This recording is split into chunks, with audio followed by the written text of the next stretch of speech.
ব্যক্তিগত জীবন মানে সবটা উজাড় করে রাখতে হবে, এটা তো আমি বিশ্বাসী। আমার যদি কোনো মুহূর্ত থেকে আনন্দ পাই সেটা অবশ্যই শেয়ার করা, কিন্তু আমি দুঃখে আছি বলে কিংবা আমি খারাপ আছি বলে কিংবা অন্য কেউ খারাপ আছে বলে আরো সবাইকে খারাপের মধ্যে ঠেলে দিলাম, এসো সবাই মিলে আমরা শেয়ার করতাম। আমার ব্যক্তিগত আর তোকে একটা অল্প ডিমান্ড আছে তোমার কাছে, না খারাপ হলেও বলতে হবে, কেন বলতে হবে? আমার ভালো জিনিস যেমন লোককে শেয়ার করে 10টা লোকের মধ্যে ভালো জিনিস ছড়িয়ে পড়ে, কোথাও কোনো যদি খারাপ হলে ভুল হলে সেরকম কেন শেয়ার করতে হবে?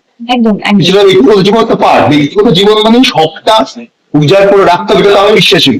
আমার যদি কোনো মুহূর্ত থেকে আনন্দ পাই সেটা অবশ্যই শেয়ার করা, কিন্তু আমি দুঃখে আছি বলে কিংবা আমি খারাপ আছি বলে কিংবা অন্য কেউ খারাপ আছে বলে আরো সবাইকে খারাপের মধ্যে ঠেলে দিলাম, এসো সবাই মিলে আমরা শেয়ার করতে বসি। যাদের সঙ্গে আমার বাড়িতে খেতে না পেলে তোকে আমাকে খাওয়াতে হবে না, তুই বাড়িতে খেতে না পেলে তোকে খাওয়াতে হবে না, তাদেরকেও আমি ইনক্লুড করলাম। আমার এই পুরো এই সিস্টেম থেকে আমার আপত্তি আছে, আমার আপত্তি আছে। 10 টাকা আপনি নাই থাকতে পারে, আবার আমাকে গাল দিতে পারে, তাতে আমাকে যায় আসে না, কিন্তু সিস্টেমের থেকে আপত্তি আছে এইটা তো আমি বলতে পারি, সেইটাই বলেছি।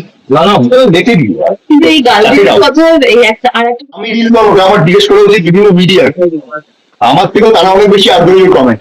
কারণ যদি আমি 100% দেখি কমেন্ট, আমার যদি 5% কমেন্ট এরকম আসে, তাহলে তো আজকে আরে কি বলবে, একটা আমি রিসেন্টলি আমি নাম বলবো না, কারো হাজবেন্ড মারা গেছে, সে তার ছবি প্রমোট করছে, তার নিচে গিয়ে তাকে যা লিখছে, ভাই আমি কে, মানে সে নোংরামি দেখা যায়। তো সেই 5% উপর তো ভিত্তি করে আমাদের এত বছরের হার্ডওয়ার্ক হতে পারে না, এত বছরের পরিশ্রম হতে পারে, এত বছরের সততা দিয়ে কাজ করা হতে পারে না।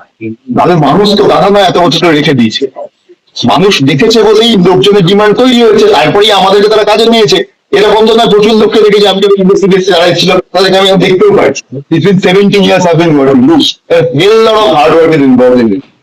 ঠিক আছে, মানুষ তো অত সহজে গাধা বানানো যায় না। এই 5টা সোশ্যাল মিডিয়া ফলোয়ারে কিংবা কি লিখলো তার একটা আত্মতুষ্টি হলো, কিংবা সে জানে আজকাল একটা নতুন ট্রেন্ড হয়েছে যে যদি আমি একটু খারাপ কথা বলি তাতে লোকজনকে রিপ্লাই দেবে, আর যদি শুধু ভালো ভালো বলি তাহলে লোকজন রিপ্লাই দেবে না।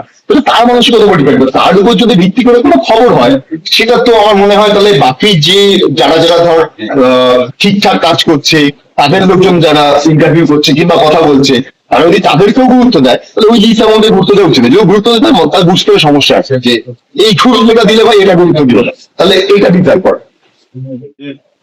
আর সেদিনে দাঁড়িয়ে আমি একটা জিনিস খুব ভয় পাই, I cannot consider everybody, but I do consider few of them, like which is always not right, just sake of views and the things, because আজকে যদি আমাদের অভিনেতাদের মধ্যে একজন কেউ বেশি খারাপ করে তাহলে কিন্তু দেখবেন অভিনেতা গোষ্ঠীর উপর পুরো ব্যাপারটা চলে আসে।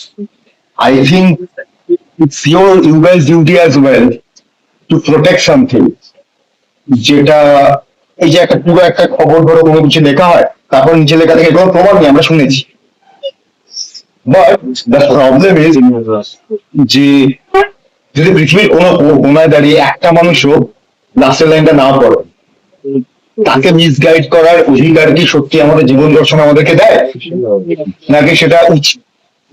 এইটা জানাটা ভীষণ প্রয়োজন।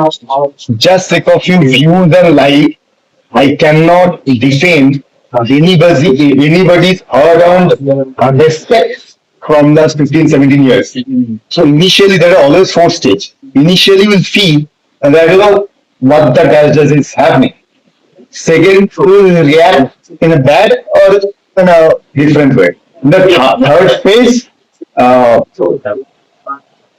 তুমি হয়তো সেটা নিয়ে একটা কোনো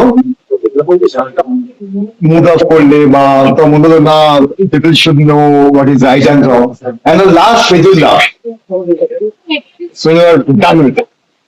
So I think the what kind of a যে কলম পরিসর মানুষের ক্রিয়েট করা, আজকে আমি বললাম যে তুমি এইরকম না, problem on the both sides, যে শুনছে এবং যে বলছে উভয় পক্ষ।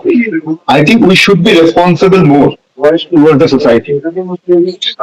কারণ যখন এটা নিয়ে কোনো কথা হয়েছে, যাকে নিয়ে কথা হয়েছে, কোনো ব্যাপারে যে প্রসঙ্গ তুমি তুলছে আচ্ছা ভাবে আমি ভালো করে বলি, তাহলে যায় এখন যে তখন সে বলছে আমি না কিছু বলি, তার মধ্যে এই কথাগুলো আস্তে just take off your view, and just because I did not take any phone call, you cannot write anything random. মানে কালকে আমি গিয়ে বললাম যে ও ও ও ও ও যে আমি তোমাদেরকে I've seen you guys have done this, দুপক্ষের ক্ষেত্রেই সেটা জিম্মেদারি আসে, যে যারা শুনে সেটা বিশ্বাস করতে চায়, তখন সে বিশ্বাস করতে চায় বলেই বিশ্বাস করছে, যারা না করে সে করবে না।